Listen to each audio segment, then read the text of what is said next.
تو بات یہ چل رہی تھی کہ ان کو پتا ہے کہ بھائی بے حیائی کو مارکیٹ میں پھیلا دو, باقی گھنے بن کے بیٹھے رہو, یہ خود ہی برباد, گدے گھوڑے بن جائیں گے, کتے بلے بن جائیں گے. یہ گدے گھوڑے بہت ہلکا لفظ ہے, خدا کی قسم, اس کے لیے کتا بلا لفظ ہی ٹھیک ہے. تو کیونکہ جب نکاح نہیں ہے تو گدے گھوڑے ہیں بس, گرل فرینڈ بوائے فرینڈ بھنگی چماروں والا رشتہ ہوتا ہے, کوئی رشتہ ہی نہیں ہے. ذمہ داریاں ختم ہو جائیں گی. ابھی تو ایک مرد پہ ذمہ داری ہوتی ہے, یار میرا باپ بھی ہے, میری ماں بھی ہے, میری بہنیں بھی ہیں, میرے بھائی بھی ہیں, ہمیں ہمارے بڑے بھائیوں نے پڑھایا, ذمہ داری تھی نا. اگر ہم ہوتے ہی نہیں, دو ہی ہوتے بڑے والے, تو کوئی ذمہ داری نہیں آنی تھی ان کے اوپر.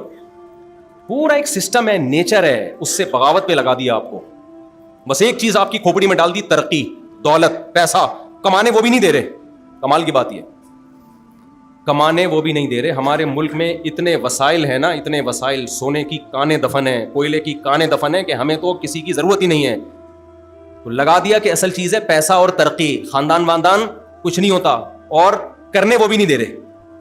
آپ کہہ سکتے ہو نا ہم خود ہی برے ہیں, بھائی ہم بھی برے ہیں, لیکن ہمیں اچھا بننے بھی نہیں دیا جاتا. ہم پر ایسی چیزیں مسلط ہیں, اب وہ چیزوں پہ میں بیان نہیں کروں گا زیادہ, اور ایسا نظام مسلط ہے. خیر, ہم اپنے دکھڑے روتے ہیں جو ہم سستی پر میں رپورٹ پیش کر رہا تھا آپ کے سامنے نا, ہم اسی کی طرف آتے ہیں. دوسرا اکنامک, دو چیزیں ہیں نا جس پہ انہوں نے لگا دیا. ایک یہ کہ بے حیائی پھیلا دو, دوسرا سودی نظام. ان کو پتا ہے سارا پیسہ سمٹ کے کہاں آئے گا, یہ بھوکے ننگے ہی رہیں گے ہمیشہ, ٹھیک ہے نا. دو چیزوں کو فوکس کیا, باقی تو بڑے ہوشیار ہیں. تو اس لیے میں آپ سے عرض کر رہا تھا کہ جب کوئی نوجوان میرے پاس آتا ہے, جی مجھ سے یہ برائی نہیں چھوٹ رہی, مجھ سے یہ نہیں ہو رہا, مجھ سے وہ نہیں ہو رہا, تو میں ایک بات کہتا ہوں, دیکھو اپنے اندر سے سستی ختم کر دو. کیا ختم کر دو؟ سستی.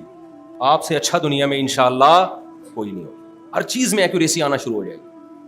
آج مسئلہ سارا سستی کا ہے. آپ کہتے ہو کہ مفتی صاحب آپ کو کیسے اندازہ ہو جاتا ہے کہ یہ سست ہے جو آپ کے پاس مشورہ لینے کے لیے آیا ہے؟ پہلے تو میں آپ کو بتاؤں کہ اسلام, سستی اور اسلام یہ دو ایک دوسرے کے کیا ہیں؟ اپوزٹ. یہ چل ہی نہیں سکتے. توحید کے بعد سب سے زیادہ تاکیدی حکم اسلام میں کون سا ہے بتاؤ؟ نماز ہے نا. بولو نا, کیا ہو گیا؟ نماز. سست آدمی پڑھ سکتا ہے؟ نماز میں دن کی ابتدا سے نمازیں جب شروع ہوتی ہیں تو اسٹارٹنگ ٹائم اللہ نے ایسا رکھا ہے, سست آدمی کے لیے وہ ٹائم سوٹ ہی نہیں کرتا. وہ پہلی نماز ہی پی جائے گا. وہ آگے کیا کرے گا جب بیس ہی اس کی غلط کام سے ابتدا ہو رہی ہے, فجر ہی چھوڑ دی, تو ظہر میں کہاں سے ہمت آئے گی اس کی؟ اسلام میں توحید کے بعد جو پریکٹیکل لائف جب آپ کی شروع ہوتی ہے نا, جب بھی کوئی غیر مسلم آئے گا اور کلمہ پڑھ کے اسلام قبول کیا, اس کے لیے چستی نہیں چاہیے. کلمہ پڑھنے میں کوئی محنت لگ رہی ہے؟ کلمہ جب دیکھو کوئی غیر مسلم کنورٹ ہو کے اسلام میں آتا ہے تو کیا طریقہ ہے اس کا؟ وہ کنورٹ ہونے میں اس کو جو خاندان کی طرف سے مصیبت ہو ایک الگ بات ہے, لیکن اگر خاندان کی طرف سے کوئی مصیبت نہیں ہے تو چستی چاہیے ہے بھائی. وہ آئے گا بھائی لا الہ الا اللہ, اشہدو ان لا الہ الا اللہ واشہدو ان محمدًا عبدہ ورسولہ, میں اللہ پہ, اللہ کے رسولوں پہ, فرشتوں پہ, تقدیر پہ ایمان لایا. میں ہندو ہوں تو ہندو مذہب کو چھوڑتا ہوں, عیسائی ہوں تو عیسائی مذہب کو چھوڑتا ہوں, یہودی ہوں تو یہودی. اس کے لیے کوئی ٹینشن نہیں. لیکن اب ٹینشن شروع. جیسے ہی کلمہ پڑھے گا, اگر کسی صحیح عالم کے ہاتھ پہ کلمہ پڑھے گا تو عالم سب سے پہلے اس کو حکم دے گا غسل کرو. کیا کرو بھائی؟ مستحب ہے کلمہ پڑھنے کے بعد سب سے پہلا کام کیا کیا جائے؟ پراپر غسل. اب کیا ہوگا جی؟ وقتی نماز.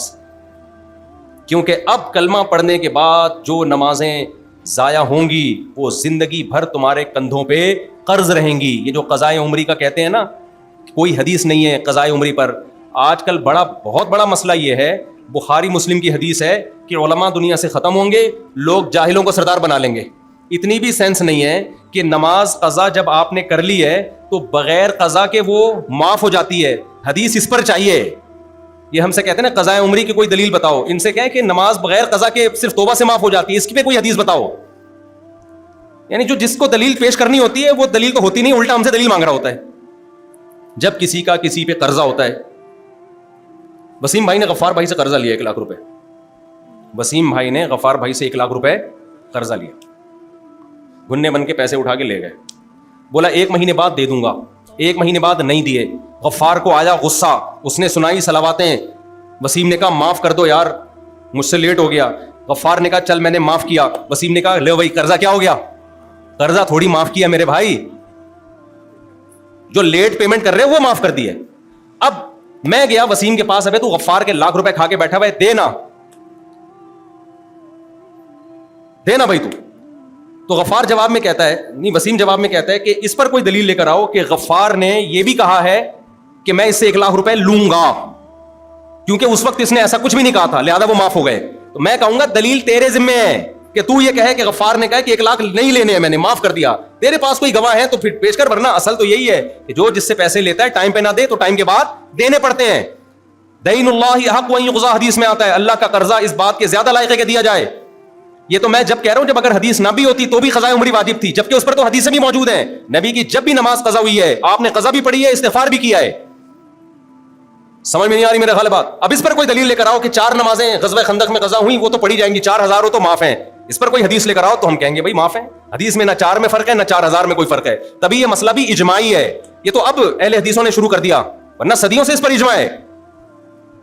امام احمد بن حنبل صرف اس کے قائل تھے کہ نماز قضا کر دی تو توبہ ہوگی, قضا نہیں پڑ. وجہ اس کی ہے وہ کسی اور بیس پہ, وہ اس لیے کہ جو ان کی نظر میں جو قضا کر دے وہ کافر ہو گیا, اس کو مسلمانوں کے قبرستان میں دفن کرنا ہی جائز نہیں ہے, اس کا تو نکاح بھی ٹوٹ گیا. وہ کہتے ہیں اب جب توبہ کرے گا تو دوبارہ مسلمان ہوگا, تو وہ حالت کفر میں چھوڑی ہیں نمازیں اس نے, جبکہ ہم اس کو کافر نہیں کہتے, جمہور اس کو کافر نہیں کہتے. تو اگر آپ نے یہ کہنا ہے نا کہ قضاء عمری معاف ہے تو پھر مانو کہ پھر وہ کافر تھا, پھر جب کافر تھا تو اس کو قبرستان میں دفن کرنا بھی جائز نہیں تھا. کسی امام کا قول لیتے ہو تو پوری تفصیل کے ساتھ لو. یہ نہیں ہوتا کہ قضا والے مسئلے میں ابو حنیفہ کا قول لے لیا اور کافر والے مسئلے میں امام احمد کا قول لے لیا, ایسا نہیں چلتا مارکیٹ میں. نہیں آ رہی میرا خیال ہے بات سمجھ میں؟